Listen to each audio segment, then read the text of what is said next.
선지자의 제자들의 아내 중에 한 여인이 엘리사에게 부르짖어 이르되 당신의 종 나의 남편이 이미 죽었는데 당신의 종이 여호와를 경외한 줄을 당신이 아신 바이니이다. 이제 빚준 사람이 와서 나의 두 아이를 데려가 그의 종을 삼고자 하나이다 하니 엘리사가 그에게 이르되 내가 너를 위하여 어떻게 하랴. 내 집에 무엇이 있는지 내게 말하라. 그가 이르되 계집종의 집에 기름 한 그릇 외에는 아무것도 없나이다 하니 이르되 너는 밖에 나가서 모든 이웃에게 그릇을 빌리라. 빈 그릇을 빌리되 조금 빌리지 말고 너는 내 두 아들과 함께 들어가서 문을 닫고 그 모든 그릇에 기름을 부어서 차는 대로 옮겨 놓으라 하니라. 여인이 물러가서 그의 두 아들과 함께 문을 닫은 후에 그들은 그릇을 그에게로 가져오고 그는 부었더니 그릇에 다 찬지라. 여인이 아들에게 이르되 또 그릇을 내게로 가져오라 하니 이들이 이르되 다른 그릇은 없나이다 하니 기름이 곧 그쳤더라.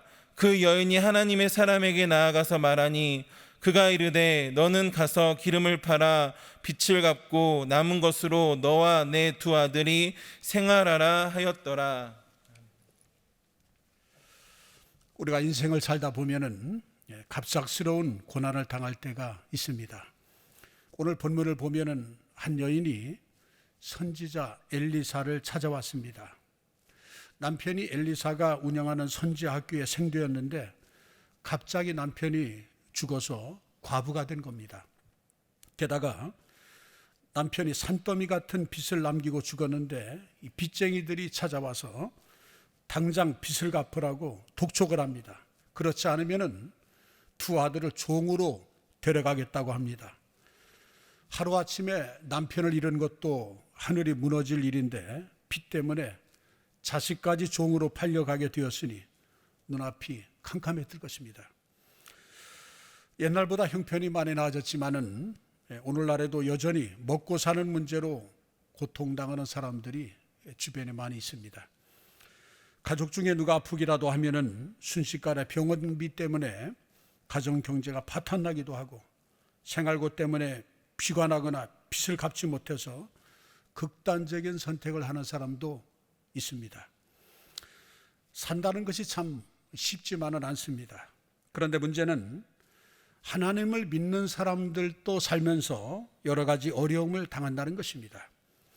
하지만 하나님을 믿는 사람은 어떤 상황, 어떤 형편에 처해 있어도 소망을 가질 수 있습니다. 왜냐하면 우리에게는 언제든지 도움을 청할 수 있는 그런 분이 계시기 때문입니다. 오늘 선지생도의 아내가 어려움을 당했을 때 하나님의 선지자를 찾아갔다는 것입니다. 어려움을 당할 때에 선지자를 찾아가는 것이 중요한 것입니다. 어려움 만날 때 대부분의 사람들은 누가 내 문제를 해결해 주실까? 누가 나를 도와주실까 생각하면서 여기저기 이곳저곳 귀 기울이고 또 사람들을 찾아다닙니다. 하지만 여러분 분명히 기억해야 될 것은 이 세상 어디에도 어느 누구도 의지할 대상은 아닙니다. 어리석은 일입니다. 시편 146편 3절 5절에 보면은 귀인들을 의지하지 말며 도울 힘이 없는 인생도 의지하지 말지니 그의 호흡이 끊어지면 흙으로 돌아가서 그날에 그의 생각이 소멸하리로다. 야곱의 하나님을 자기의 도움으로 삼으며 여호와 자기 하나님에게 자기의 소망을 두는 자는 복이 있도다. 아멘. 자, 결론적으로 말씀드립니다.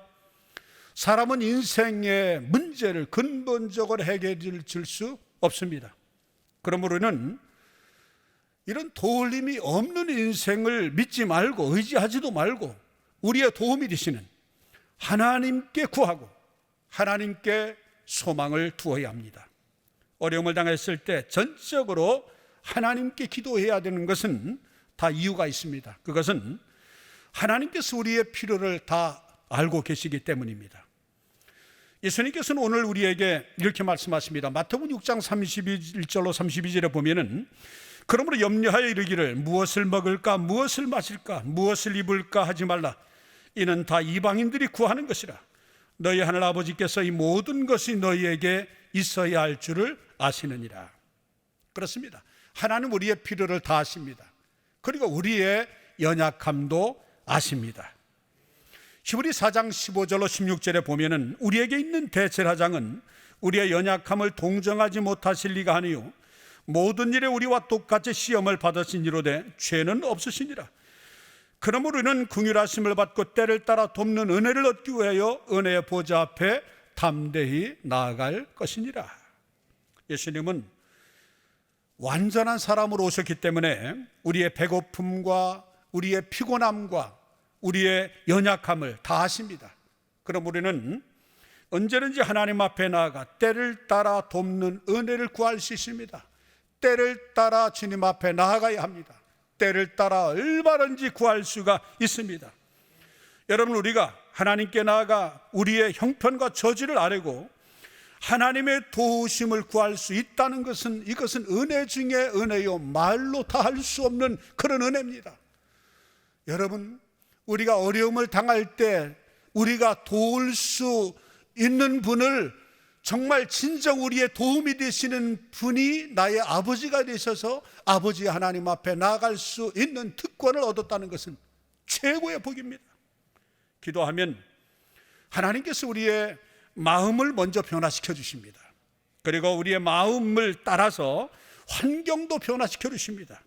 어려움을 당할 때 기도하면 하나님은 반드시 응답해 주십니다.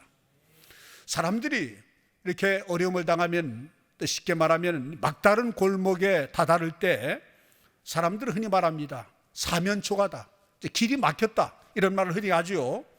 여러분, 그러나 이 세상에서는 길이 막혔을지 몰라도 사면초가라 할지라도 여러분, 하나님께는 그런 법이 없습니다. 우리 인생에게는 길이 막혀서 허둥대고 갈피를 잡지 못하고 정말 당황할 때가 있지만은 하나님은 인생이 아니십니다. 여러분, 하나님은 어떤 분이십니까? 물이 없는 사막에 강을 내신 분이십니다. 하나님은 길이 없는 광야에 길을 내어 주셨습니다. 할렐루야. 찰스 스퍼전 목사님은 이런 말을 했어요. 인간의 마지막은 하나님의 시작이다. 막다른 골목에 있다고 생각합니까? 억울합니까? 정말 큰 그런 고통 속에 있습니까? 여러분, 인생의 마지막이라고 생각합니까? 하나님의 시작임을 여러분 기억하시고 희망을 가지십시오. 하나님께서 우리가 기도하면 응답하시겠다고 분명하게 약속하셨습니다. 에레미야서 29장 12절로 13절에 보면은 너희가 내게 부르짖으며 내게 와서 기도하면 내가 너희들의 기도를 들을 것이요 너희가 온 마음으로 나를 구하면 나를 찾을 것이요 나를 만나리라.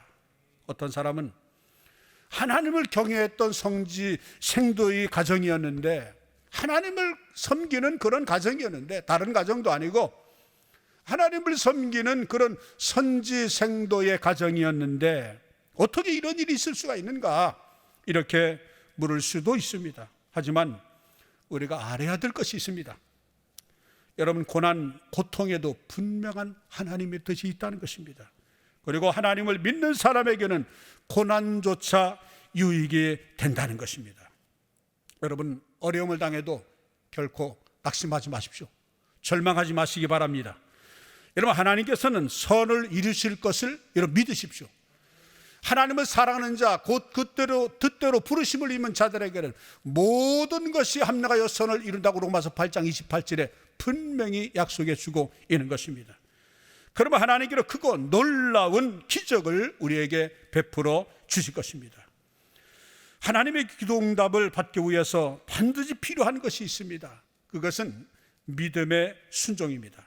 오늘 엘리사는 도움을 청하러 온 이 여인에게 이렇게 말합니다. 내 집에 무엇이 있는지 내게 말하라. 내 집에 무엇이 있는지 내게 말하라. 여인이 말합니다. 기름 한 그릇밖에 없습니다. 이렇게 말하니까 엘리사는 이어서 이웃에 가서 그릇을 많이 빌려다가 집에 있는 기름을 빌려온 그릇들에 부으라, 이렇게 말합니다.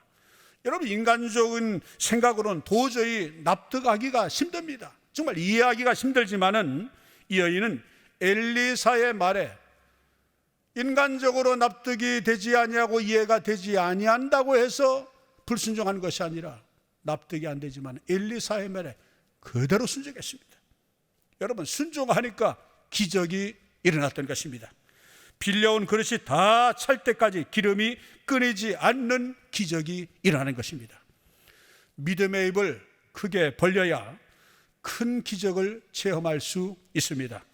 이 여인은 하나님께서 엘리사를 통해 기적을 베푸실 것을 분명히 믿었습니다. 만약 기적을 믿고 기대하지 않았다면 그릇을 그렇게 많이 빌리지 않았을 것입니다. 두 아들이 종으로 팔려가야 할 정도라면 꽤나 큰 돈을 빚진 사람이었을 것입니다. 그런데 그 빚을 다 갚고도 남을 만큼의 기름을 얻었다면 이 여인은 온 동네 집집마다 다니면서 그릇이란 그릇은 다 빌렸을 것입니다. 여러분, 물질적이거든 영적인 것이든 그릇은 준비한 만큼 받는 것입니다.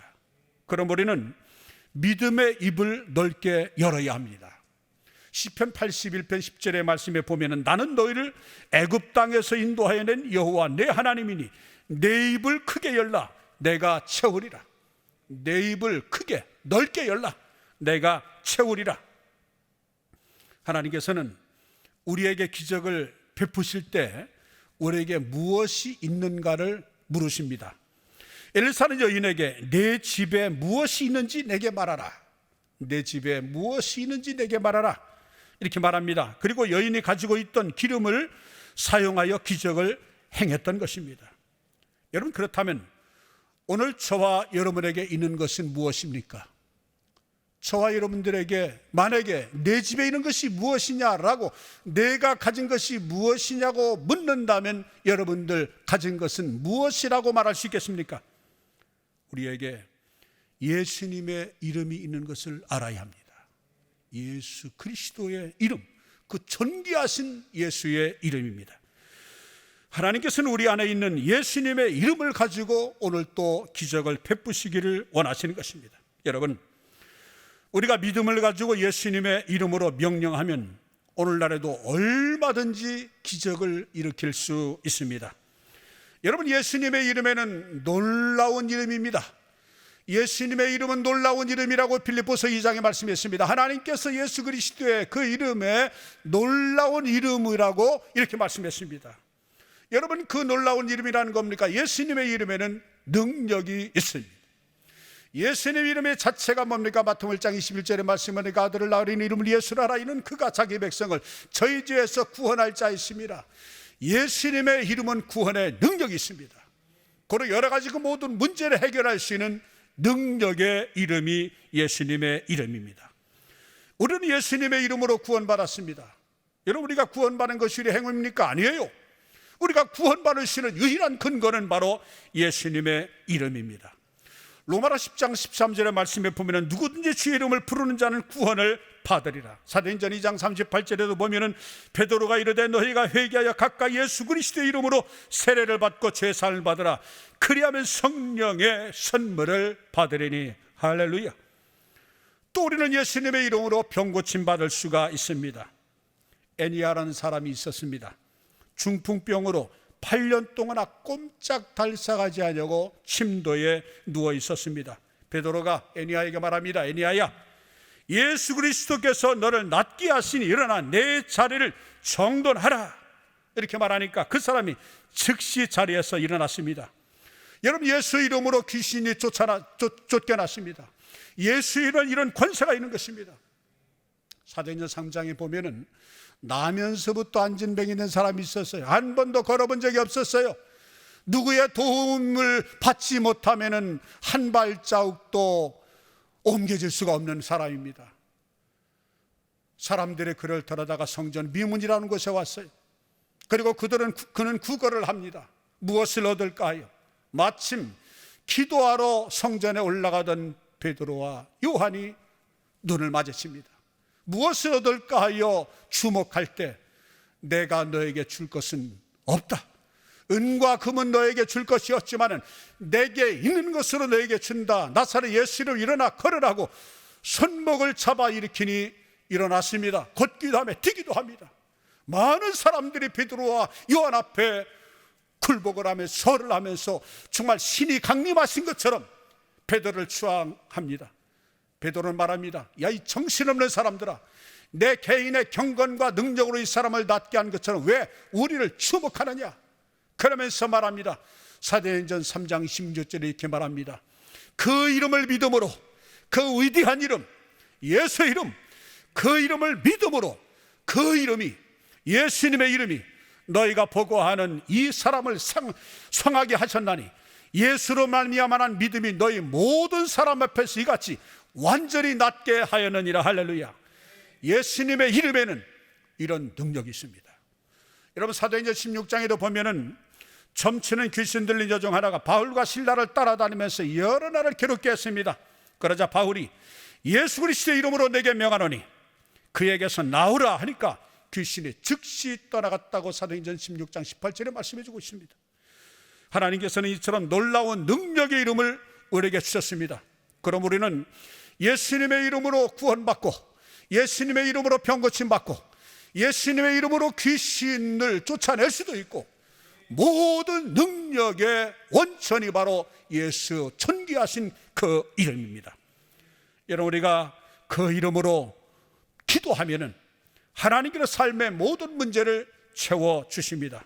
내 이름으로 구하면 내가 시행하리라고 주님께서 분명히 약속하셨습니다. 우리는 늘 무엇을 마실까, 무엇을 먹을까, 무엇을 입을까 걱정하면서 살아가지만은 하나님께서 우리에게 필요한 모든 것이 우리에게 있어야 될 것 주님은 다 아십니다. 그래서 예수님께서는 그러므로 염려하여 이르기를 무엇을 먹을까, 무엇을 마실까, 무엇을 입을까 하지 말라. 이는 다 이방인들이 구하는 것이라. 너희 아버지께서 너희에게 있어야 될 이 모든 것을 아시느니라 라고 주께서 마태복음 6장에 말씀해 주고 있는 것입니다. 예수님께서 이 땅에 사역하실 때 많은 사람들이 예수님을 따라다녔습니다. 하루는 수천 명의 사람들이 빈들에서 예수님의 가르침을 듣고 있었는데 날이 저물고 어두워지기 시작하자 예수님께서 제자들에게 배고픈 사람들의 먹을 것을 너희들이 주라 이렇게 말씀하셨습니다. 그때 빌립이라고 하는 제자가 이렇게 말합니다. 1인당 아주 조금씩 먹는 것도 불가능하다. 이 수많은 사람들을 어떻게 사서 먹일 수가 있는가 이렇게 말합니다.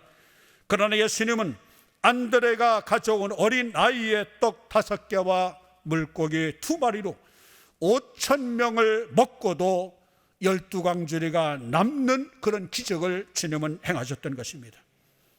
하나님은 우리에게 무엇이든 후하고 넘치도록 은혜를 베풀어 주시는 분이십니다. 왜냐하면 우리가 하나님의 자녀이기 때문입니다. 하나님의 자녀. 이런 부모는 자식에게 좋은 것을 아끼지 않습니다. 어떤 부모가 자식에게 좋은 것을 아끼지 않겠습니까?